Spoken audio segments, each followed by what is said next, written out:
So, Professor Lang, you're here at the International Conference on Nutrition in Rome to speak about obesity at a Nordic Council of Ministers side event.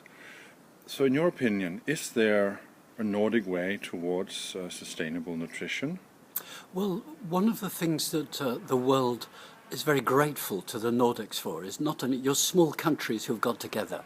The principle of collegiality, of sharing and working together, and, as we say in English, hammering out the differences, is symbolized by the Nordic Council and what it does. And when it comes to the Nordic nutrition recommendations, we see that process. You think through the process. There's a strategy, the evidence is sought, you pool it across the different countries, and you draw out recommendations which are facing the consumer. And that interests me. I'm a professor of food policy. I'm interested in everything from agriculture through to consumption. Why?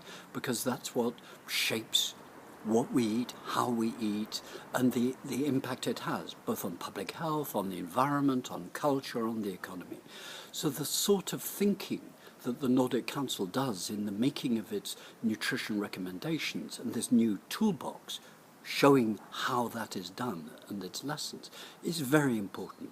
There's a lot of learning to share there, and you've done it. And people like me love the Nordics because you do that. It's hardwired into how you work. You're small countries that want to engage with the rest, and you say, look, here's how we do it. That's fantastic. That's good public policy practice. But there's another big reason I really like this, is because starting from public health and looking at nutrition, nutrition isn't just nutrition. We tend to think of nutrition these days as being about the life sciences, genes, physiology, and the relationship between nutrients and physiology. But nutrition is also a social science. It's also an environmental science. Food comes from the environment. Food is society.